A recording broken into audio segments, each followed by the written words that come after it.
Let's take a look at this check on salts and buffers. So in the first question, you're asked to explain why each of the following results in designated solution types. I've just kind of diagrammed out some information. So just remember that if it's the cation of a strong base or the anion of a strong acid, it always results in a neutral solution because those are always going to be neutral. And so that's why we see A is neutral. For B, if we have sodium, which is going to be a neutral cation, but fluoride is going to be the anion or the conjugate base of a weak acid for hydrofluoric acid, which is a weak acid. And so that makes, because it's a conjugate base, that makes the solution itself basic. And then in the last one, sulfate is a neutral because it's from the strong acid, but ammonium is a conjugate acid of ammonia, and so that makes that solution acidic. Let's take a look at the problem solving for number 2 and 3. So in the first one, I've already gone ahead and set up my ice tables. So in number 2, it says, what is the pH of a buffered solution containing 1.2 molar acetic acid and 1.8 molar sodium acetate? So we're going to plug in those values to get us started. So 1.2 molar and 1.8 molar.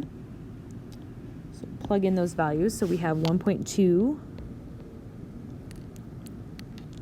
and 1.8, and to begin with, we don't have any of that hydrogen ion, so we're going to put a 0 in there. Now, because we don't have any hydrogen ions, we're going to actually push this whole thing to the right, and so we're going to push this to the right because there's no hydrogen ions in the solution to begin with, and so that means we're going to subtract an amount, we'll call X, from the left side, and we're going to add that amount to the right side of the equation, okay, until we establish equilibrium. And then finally, at equilibrium, we're going to add these things up. So we're going to add them. It's going to be 1.2 minus X, X, and 1.8 plus X.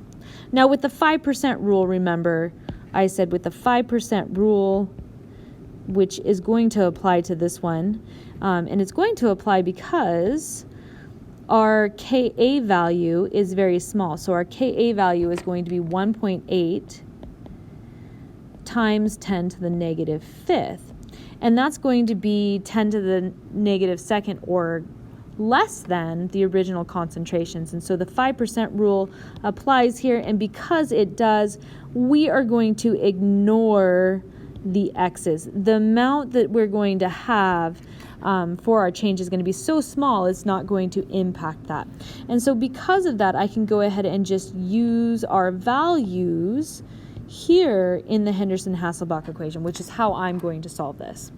Okay, so for Henderson-Hasselbalch, we need to have the pKa.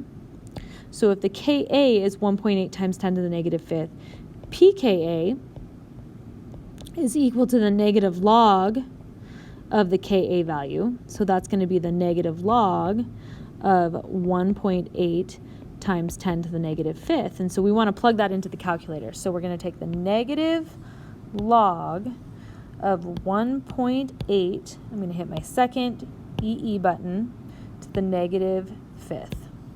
Okay. And when I get that, I get a value of 4.7. So that's going to give us a pKa of 4.7.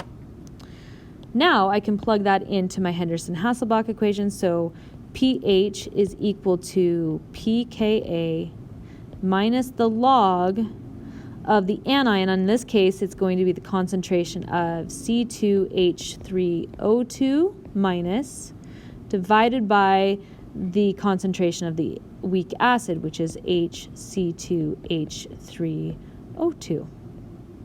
So we're going to plug all of those numbers in. So pH is equal to 4.7 minus the log of 1.8 divided by 1.2.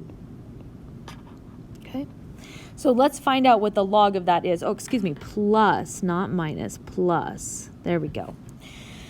So the log of 1.8 divided by 1.2 is going to be a value of 0.2. We're going to round it to the nearest tenth.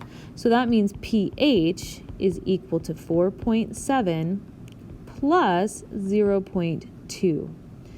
And that's going to give us a value of 4.9 for this buffered solution.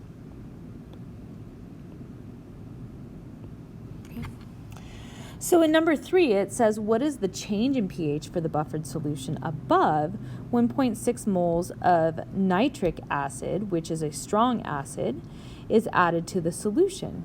And so the nitric acid itself is where we are getting the hydrogen from. So when we set this up, we set it up, if it was a hydroxide that we would add, we would flip our equation. But in this case, since it's a hydrogen, a strong acid that we add, we're going to set it up the way it's set up here. So we're going to put 0.60 in for our acid. Okay, for the strong acid, the hydrogen ions. That's where this value is coming from. And then we're going to put in our values that we had from up above. So we had 1.8 and we had 1.2. Now, because we're adding this, we're going to push this entire reaction to the right. So let me grab our green here. We're going to push this to the right because we're adding that hydrogen. So that means we have to take away the smaller of the two values between 0.6 and 1.8. So we're going to take away 0.60 minus 0.60, and we're going to add it to the other side, 0.60. So that makes, at equilibrium, when this reestablishes, so you can kind of think of this as Le Chatelier's principle. So that makes this 0. Okay.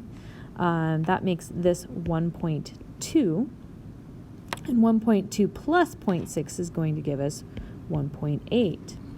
Okay. Now we can put these into the Henderson-Hasselbalch equation and find out what our new pH would be. So pH, we have the same pKa is equal to 4.7 plus the log, and in this case, our concentration of the anion that's going to go on top is going to be 1.2 divided by 1.8 on the bottom for our weak acid. So we're going to do the log of 1.2 divided by 1.8, and we get negative 0.2, so pH is equal to 4.7 plus negative 0.2. And so that means our new pH is going to be 4.5. So the question actually asked us, what is the change in pH? So if we want to know the change in pH, we're going to take the 4.9 that we had up above as our original pH of our buffered solution, and we're going to subtract from that the 4.5, and that means we get a change of 0.4. And I hope that was helpful for you.